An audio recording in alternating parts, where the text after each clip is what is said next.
Cholesterol हमारी जो body में बनता कैसे है, इसके क्या सिम्टम्स होते हैं? आपका 70% जो कोलेस्ट्रॉल है वो बॉडी के अंदर ही बन रहा है। जो आपका जिगर है वो बेसिकली कोलेस्ट्रॉल बनाता है, उसमें 2 तरह के केमिकल प्रोड्यूस होते हैं। जिगर किस तरह से क्या किरदार अदा करता है और हम कैसे रिड्यूस कर सकते हैं इस इशू को? जो हम कैलोरीज इनटेक कर रहे हैं उनको बर्न करें तो डेफिनेटली जिगर जो है वो आपका एक्स्ट्रा नहीं बनाएगा, क्योंकि आपकी बॉडी जो शुगर खा रही है उसको यूटिलाइज कर लेगी। हमें कैसे पता चलेगा कि इतने परसेंटेज हमारी बॉडी में कोलेस्ट्रॉल होना ज़रूरी है और इतना नहीं है? अगर आपकी रेशो ठीक है तो आप हेल्दी हैं। HDL ज़्यादा होना चाहिए, LDL जो है वो कम होना चाहिए। बिस्मिल्लाहिर्रहमानिर्रहीम, अस्सलाम वालेकुम। Welcome to QAS health podcast with your host Sadia Bukhari. आज हम बात करेंगे कोलेस्ट्रॉल के ऊपर। कोलेस्ट्रॉल होता क्यों है, इसकी कितनी फॉर्म है, बॉडी के लिए ये कितना ज़रूरी है और कितना गैर ज़रूरी है, और अगर कोलेस्ट्रॉल की जो कमी है बॉडी में हो जाए तो हमें किस तरह की बीमारियों का सामना करना पड़ सकता है। हमारे साथ आज जो डॉक्टर मौजूद हैं इनका बड़ा ही बेहतरीन तारुफ है। डायबिटीज़ और स्टमक के स्पेशलिस्ट हैं। इसके अलावा मेडिको रूट्स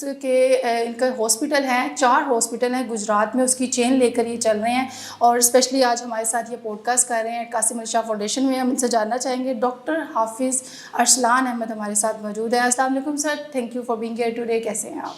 वालेकुम सलाम जी, अल्हम्दुलिल्लाह ठीक ठाक बेहतरीन। सर, कोलेस्ट्रॉल के ऊपर अमूमन बात की जाती है और कॉमन इशू भी है। अगर बच्चों से लेके बड़ों तक की बात की जाए तो अब तो बच्चों में भी होने लग गया है। सबसे पहले मैं जानना चाहूँगी कि कोलेस्ट्रॉल की क्या अहमियत है हमारी बॉडी में? बेसिकली अगर कोलेस्ट्रॉल पे बात करें तो कोलेस्ट्रॉल हमारी बॉडी का एक बड़ा असेंशियल कंपोनेंट है। हमारी बॉडी में जो सेल वाल होती है, जो हमारा स्ट्रक्चर है, ये कोलेस्ट्रॉल का ही बना होता है। ये बड़ी अहमियत का हामिल है, लेकिन इसकी अभी इस टाइम पे इसको हाईलाइट या इससे बीमारियां क्यों पैदा होना शुरू हो गई हैं, क्योंकि हमारा लाइफस्टाइल चेंज हुआ है। ये कोलेस्ट्रॉल जो है 1950 में जब ये वर्ल्ड वार 2 का ज़माना था तब इसको डायग्नोज किया गया। तब जो है वो जब फ़ौजी जो है उनका पोस्टमार्टम किया जाता था तो तब इसको देखा गया कि ये नालियाँ जो हैं वो किसी वजह से बंद हैं और इनको कोई प्रॉब्लम हो रही थी दिल की या बाकी शरियानों की। तो उस पर जब इन्वेस्टिगेट किया गया तो उसको कोलेस्ट्रॉल का नाम दिया गया। बेसिकली कोलेस्ट्रॉल जो है वो 3 to 4 टाइप्स के होते हैं। इसमें अच्छा कोलेस्ट्रॉल भी है, बुरा कोलेस्ट्रॉल भी है। तो अभी जैसे आपने बताया है कि ये 1950 की जो वार है उसके बाद जो इश्यूज़ हुए और उसके बाद इसको नाम दे दिया गया। अब तो बहुत सारी इसकी टाइप्स भी निकल आई, लेकिन इसकी किस तरह की फॉर्म्स होती हैं उसके हवाले से पहले हमें गाइड कीजिएगा। इसमें ये होता है कि सबसे पहले बुरे जो कोलेस्ट्रॉल हैं जिनकी बात की जाती है, जिसको कोलेस्ट्रॉल का नाम दिया जाता है, ये इटसेल्फ एक टाइप है। ठीक है। इसके बाद LDL होता है जिसको बुरा कोलेस्ट्रॉल कहा जाता है, और ट्राइग्लिसराइड जो है उसको सबसे बुरा कंसीडर किया जाता है।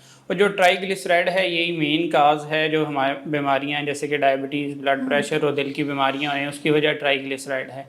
अब अच्छे की बात करें तो उसको HDL कहते हैं। HDL जो है हाई डेंसिटी लिपोप्रोटीन इसको कहते हैं। ये बेसिकली जो नालियों में कोलेस्ट्रॉल जमा हो रहा है उसको वापस लीवर की तरफ लेके आता है, इसलिए इसको अच्छा कहते हैं। और जो LDL होता है वो लीवर से नालियों की तरफ लेके जा रहा होता है और इससे बीमारियां बनती हैं, इसलिए उसको बुरा कोलेस्ट्रॉल कहते हैं। ठीक है। अच्छा, सबसे पहले तो ये बताइएगा डॉक्टर साहब कि कोलेस्ट्रॉल हमारी जो बॉडी में बनता कैसे है, इसके क्या सिम्टम्स होते हैं? अच्छा, इसमें अगर हम बात करें इसके बनने की या इसमें बॉडी में ज़्यादा होने की, ये कैसे है? कुछ लोग सब कुछ खा रहे होते हैं तो उनकी बॉडी में कोलेस्ट्रॉल नहीं बन रहा। कुछ लोग जो हैं वो बड़ी परहेज़ के साथ भी कोलेस्ट्रॉल बन रहा होता है।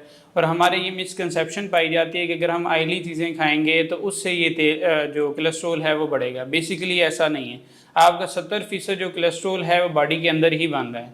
जो आपका जिगर है वो बेसिकली कोलेस्ट्रॉल बनाता है, उसमें 2 तरह के केमिकल प्रोड्यूस होते हैं। वो कौन से? एक ग्लूकागॉन होता है, एक इंसुलिन होता है, जो कि इसकी जो कोलेस्ट्रॉल की फॉर्म्स हैं उनको बनाते हैं। जो आप सिंपल शुगर या कार्बोहाइड्रेट जो हैं वो लेते हैं, जो एक्सेस होते हैं आपकी बॉडी में, जो मेन एनर्जी सोर्स है बॉडी का वो कार्बोहाइड्रेट्स होते हैं। जो आप एक्सेस लेंगे वो आपके जिगर में जाएंगे, उनको जो ये केमिकल्स हैं वो उसको ट्राइग्लिसराइड और कोलेस्ट्रॉल में कन्वर्ट करके आपकी बॉडी में स्टोर कर देंगे। जिस तरह टमी फैट होता है, ये सारा फैट जो है वो जिगर की वजह से बन रहा होता है। ठीक है। और इसमें जो ग्लूकागॉन है इसका रोल ट्राइग्लिसराइड बनाने में सबसे इम्पॉर्टेंट है, क्योंकि जो आपकी डायबिटीज़ है वो ट्राइग्लिसराइड की वजह से हो रही है। ठीक है। अगर ट्राइग्लिसराइड की मैं बात करूं कि वो कैसे आपकी या क्या क्या आपके नुकसान कर सकता है, जो कि बुरा कोलेस्ट्रॉल है, तो वो आपको आपके जो डायबिटीज़ के बीटा सेल्स होते हैं पेंक्रियाज में, उनको डैमेज करता है, उनमें इंसुलिन रेजिस्टेंस बनाता है। आपके ये जो मसल्स हैं ये इंसुलिन रेजिस्टेंस इन पे हो रही होती है बीटा सेल्स के डिसफंक्शन की वजह से और ट्राइग्लिसराइड्स जो है उनकी ज़्यादा होने की वजह से। जब ये होती है तो आपको डायबिटीज़ के रिस्क जो है वो ज़्यादा बढ़ जाते हैं। बढ़ जाता है। और हार्ट अटैक भी शायद इसी वजह की वजह से होते हैं। हार्ट अटैक जो है वो भी क्योंकि जैसे मैंने बताया कि वर्ल्ड वार 2 में देखा गया नालियाँ बंद होती हैं, वो जो ट्राइग्लिसराइड बढ़ जाता है, LDL बढ़ जाता है, तो वो जाके नालियों में डिपॉजिट होना शुरू हो जाता है, जिससे उनकी नर्विंग होती है और फिर ब्लड सप्लाई मुतासर होने से हार्ट अटैक की शक्ल जो है वो बन जाती है। अच्छा, अभी आपने जैसे कोलेस्ट्रॉल के हवाले से बताया कि अच्छे और बुरे कोलेस्ट्रॉल ये होते हैं। अच्छे कोलेस्ट्रॉल के क्या फ़ायदे हैं? जो हमारी बॉडी में जैसे मैंने बताया ट्राइग्लिसराइड बुरा कोलेस्ट्रॉल है, HDL जो है अच्छा कोलेस्ट्रॉल है। ये अगर ज़्यादा होगा या आपकी बॉडी में मौजूद होगा तो आपको कार्डियोवास्कुलर जो रिस्क हैं वो उनसे आप बच सकते हैं। प्लस जो इसके बॉडी के स्ट्रक्चर में फंक्शंस हैं, जिसकी बड़ी मैं इंपॉर्टेंट मिसाल देता हूँ कि हमें ज़रूरत नहीं कोलेस्ट्रॉल कम करने की, हम सिर्फ कोलेस्ट्रॉल पे हमने फोकस रखा हुआ है डॉक्टर्स ने या हमारी सोसाइटी ने कि हम कोलेस्ट्रॉल जो है वो कम करें, लेकिन कोलेस्ट्रॉल के बगैर जो है वो बॉडी ना ही स्ट्रक्चरली मेंटेन रह सकती है ना ही फंक्शनली मेंटेन रह सकती है। जो हमारे बहुत इंपॉर्टेंट फंक्शंस हैं वो कोलेस्ट्रॉल कर रहा होता है। उसमें सबसे बड़ा फंक्शन ये है कि बॉडी का जो स्ट्रक्चर है, जो सेल स्ट्रक्चर है, वो कोलेस्ट्रॉल से बना होता है। फिर एक आपके ब्रेन में जो माइलिन शीथ होती है, जिससे जो ब्रेन से रिस्पॉन्स बॉडी को आता है, वो भी कोलेस्ट्रॉल से बनती है। अगर कोलेस्ट्रॉल डेफिशिएंट हो जाए तो एक बीमारी होती है मोटर न्यूरॉन डिजीज़, वो हो जाती है और उससे ये वो बीमारी है जो स्टीफन हॉकिंग को हुई थी। इससे जो है वो बड़े सीरियस कॉन्सिक्वेंसेस आते हैं, इंसान पैरालाइज भी हो सकता है। इसी तरह अगर बात करें तो विटामिन D जो है उसके लिए कोलेस्ट्रॉल बड़ा ज़रूरी रिक्वायर्ड होता है। जो बाइल एसिड है, जो आपका पित्ते में तेज़ाब स्टोर होता है, जो आपकी डाइजेशन में हेल्प करता है, उसके लिए कोलेस्ट्रॉल बहुत ज़रूरी रिक्वायर्ड है। इसके बाद सबसे इम्पॉर्टेंट जो इम्यून सिस्टम है आपका, अगर आपका कोलेस्ट्रॉल मौजूद ना हो तो इम्यून सिस्टम इतना वीक हो जाएगा कि आपकी जो बीमारियों को से बचने की कैपेसिटी है वो इतनी कम हो जाएगी कि आप छोटे छोटे जो इन्फेक्शंस हैं उनको भी बेयर नहीं कर सकेंगे। तो इसलिए जो बैड कोलेस्ट्रॉल है उसको हम कम करेंगे, उससे हम प्रिवेंशन की बात करेंगे। जो अच्छे कोलेस्ट्रॉल हैं उनको हम प्रमोट करेंगे ताकि जो है हमारी बॉडी की जो रिक्वायरमेंट्स हैं उनको हम मीट कर सकें। ठीक है, तो सर बॉडी के अंदर कितने परसेंटेज, एक परसेंटेज होती है ना कि आपकी बॉडी में इतना कोलेस्ट्रॉल होना ज़रूरी है, हमें कैसे पता चलेगा कि इतने परसेंटेज हमारी बॉडी में कोलेस्ट्रॉल होना ज़रूरी है और इतना नहीं है? इसके लिए एक सिंपल सा टेस्ट होता है लिपिड प्रोफाइल। अगर आप वो फास्टिंग में करवाते हैं तो उसमें एक HDL to LDL रेशो दी जाती है। वो अगर आपकी रेशो ठीक है तो आप हेल्दी हैं। HDL ज़्यादा होना चाहिए, LDL जो है वो कम होना चाहिए। वो एक सिंपल सा बहुत सस्ता टेस्ट है, उससे आप पता लगवा सकते हैं कि आपकी बॉडी में कितना है। अच्छा सर, बहुत सारे लोग जो है ना मल्टीपल मील्स भी खाते हैं और बहुत सारे जंक फूड भी खाते हैं, लेकिन वही बात होगी उनको पता नहीं होता। अब कुछ ऐसी वेजिटेबल्स भी हैं जिनकी वजह से कोलेस्ट्रॉल बहुत ज़्यादा हो जाता है। आप क्या रिकमेंड करते हैं कि कौन सी ऐसी वेजिटेबल्स हमें खानी चाहिए, किन से अवॉइड करना चाहिए, और कौन से हमें जो जंक फूड स्पेशली हैं उनसे किस तरह से बैलेंस रखना चाहिए? जैसे मैंने पहले जिक्र किया कि क्योंकि 70% आपकी बॉडी के अंदर कोलेस्ट्रॉल बन रहा होता है, तो हमें वो चीज़ें खानी है जो एक्स्ट्रा शुगर या एक्स्ट्रा कार्ब्स जो है वो आपकी बॉडी को ना दें। ठीक है। इससे जो है वो आपका लीवर जो है वो ट्राइग्लिसराइड्स और LDL नहीं बनाएगा, उससे आपकी बचत हो जाएगी। इसकी अगर मिसाल दें तो सबसे बड़ा इसका सोर्स है चीनी, शुगर जो है। हम मीठा बहुत पसंद करते हैं। उसकी मिसाल ये है कि हमारी सोसाइटी में अगर देखें तो जो बेकरीज बन रही हैं, जो मीठे की हैं शॉप्स हैं, वो इतनी ज़्यादा बन रही हैं और इतनी ज़्यादा स्प्रेड हो रही हैं, हम लोग इतना इसको पसंद करते हैं। लेकिन उसके अगर स्टडी करेंगे तो डायबिटीज़ में एक बहुत बड़ी वजह जो है ये वो जो बेकरी आइटम्स हैं उनकी जो शुगर है वो है।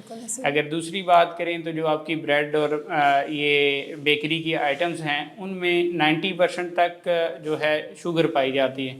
वो जो शुगर है वो भी आपको कोलेस्ट्रॉल आपका बढ़ा रही है, इंसुलिन रेजिस्टेंस बढ़ा रही है, जिससे आपके कार्डियोवैस्कुलर रिस्क होंगे। इसी तरह अगर हम घर में गंदम की बात करें जो कि हम आजकल खा रहे हैं, तो गंदम एक बहुत बड़ा सोर्स है। बाकी जो सोर्सेज हमने जिक्र किए इसमें हम फिर भी लिमिटेड हैं, हम इसको ओकेजनली इस्तेमाल करते हैं। लेकिन जो आपकी रोटी है उसमें 70% तक शुगर होती है। वो जो शुगर है वो आपके बॉडी में जाती है, जाके उसको कोलेस्ट्रॉल में बदलती है, आपका जिगर बदलता है। क्योंकि हमारी जो बॉडी की रिक्वायरमेंट है, आज से कुछ टाइम पीछे जाएं तो हम फिज़िकली एक्टिव थे, अभी जो है वो टेक्नोलॉजी की वजह से इतने ज़्यादा सोर्सेज हैं हमारे पास कि हमारे चलने का भी टाइम नहीं है, हमारी जो एक्टिविटी है वो 500 कदम से भी कम हो चुकी है। तो वो जो रोटी आप खा रहे हैं वो यूटिलाइज ही नहीं होती, वो जैसे यूटिलाइज नहीं होगी तो उसने फैट की फॉर्म में स्टोर होना है। ठीक है। तो ये जो 3-4 मेन सोर्सेज हैं इनको हमें अवॉइड करना चाहिए। इसके बाद जो कॉमन सोसाइटी में मिसकंसेप्शन है कि जो तली हुई चीज़ें हैं उससे होता है, तली हुई चीज़ों की कैटेगरी है उससे ज़रूर होता है। अगर आप देसी घी का इस्तेमाल करें तो उससे आपको कोलेस्ट्रॉल नहीं बढ़ेगा, ठीक है। अगर आप जो बीज ऑयल हैं और जो स्पेशली जो आपकी रेडियाँ लगी होती हैं जिस पे गंदा ऑयल जो है वो कई कई महीनों का ऑयल इस्तेमाल हो रहा होता है, उनसे ज़रूर ये भी बढ़ता है। साथ ही साथ उसमें जो रीहीट होने की वजह से जो फ्री रेडिकल्स बन रहे होते हैं वो कैंसर की भी एक बहुत बड़ी वजह है, ठीक है। वो ऑयल हमें अवॉइड करना है, लेकिन देसी घी या जो कैनोला ऑयल है उसका इस्तेमाल करें तो उससे ये आपकी बॉडी में नहीं बढ़ेगा, आप उसका इस्तेमाल ओकेजनली कर सकते हैं। अभी आपने जिगर की बात की है तो मैं ये भी जानना चाहूँगी कि अभी तो चूँकि ये कॉमन एक बहुत बड़ा इशू बन गया है कि अगर आप किसी 25 भी किसी की एज होगी तो वो टेस्ट करवाने जाएगा कि कोलेस्ट्रॉल बढ़ा हुआ है। तो जिगर किस तरह से क्या किरदार अदा करता है और हम कैसे रिड्यूस कर सकते हैं इस इशू को? इसमें हम अगर अपनी डाइट पे ख्याल रखें और अपनी फ़िज़िकल एक्टिविटी जो है उसके मेंटेन करें, जो हम कैलोरीज इनटेक कर रहे हैं उनको बर्न करें, तो डेफिनेटली जिगर जो है वो आपका एक्स्ट्रा नहीं बनाएगा, क्योंकि आपकी बॉडी जो शुगर खा रही है उसको यूटिलाइज कर लेगी। ठीक है। जैसे हमारी यंग जनरेशन भी है वो भी फ़िज़िकल एक्टिविटी ज़ीरो है, लेकिन खाने के लिहाज से वो सोचते हैं कि अभी हम यंग हैं तो वो ज़्यादा खा लेते हैं, तो डेफिनेटली उनका भी बढ़ेगा। इसमें एज की कोई शर्त नहीं है, आजकल बच्चों में भी ये मसला मौजूद हो रहा है। और हम तो वैसे भी चॉकलेट खिलाकर कहते नहीं बच्चों का दिमाग तेज होता है, शुरू से ही हम चॉकलेट के आदी बना देते हैं बच्चों को, जिसकी वजह से वो फिर मीठे के आदी होते हैं और ये सारे मसाइल जो है हो जाती हैं। अच्छा सर, डाइट के हवाले से बात करेंगे कि हमें किस तरह का अपना जो ब्रेकफास्ट है वो क्या होना चाहिए, लंच क्या होना चाहिए, डिनर क्या होना चाहिए, ताकि हमारी उसमें डाइट भी बैलेंस्ड रहे और कोलेस्ट्रॉल के इश्यूज भी ना हो। आइडियल तो ये है कि हम जो ये पहले हमने चीज़ें की हैं जिनकी वजह से कोलेस्ट्रॉल बढ़ रहा है उनको तो मैक्सिमम अवॉइड करें, ये सबसे बेस्ट है। लेकिन जो सिंपल फार्मूला है, आपकी फ़िज़िकल एक्टिविटी कितनी है उस हिसाब से आपने ख़ुद अपना मील डिज़ाइन करना है। अगर आप बात करें कि हमें मॉर्निंग में रूटीन में कौन सा इंग्रेडिएंट लेना चाहिए, तो उसके लिए एग जो है बहुत अच्छा सोर्स है। आप स्मॉल अमाउंट में मल्टीग्रेन आटा की रोटी ले सकते हैं। गंदम को अवॉइड करें क्योंकि गंदम में बहुत ज़्यादा शुगर पाई जाती है, मल्टीग्रेन आटा को इस्तेमाल कर सकते हैं। इसके अलावा आप मॉर्निंग में जो है कोई फ्रूट खा सकते हैं। जूस की तरफ कभी ना जाएं, जूस जो है उसमें बहुत हाई अमाउंट ऑफ शुगर होती है जिससे फिर आपका कोलेस्ट्रॉल बनेगा। ठीक है। इसी तरह अगर लंच की बात करें तो सलाद का ज़रूर इस्तेमाल किया जाए।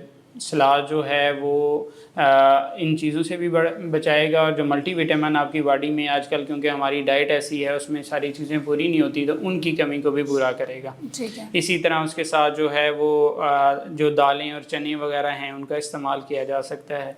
और शाम को आप ले सकते हैं कोई मल्टीग्रेन आटा की रोटी अपनी फ़िज़िकल एक्टिविटी के मुताबिक, कि आपकी जितनी एक्टिविटी है उतना जो है अमाउंट में उसको खाएं।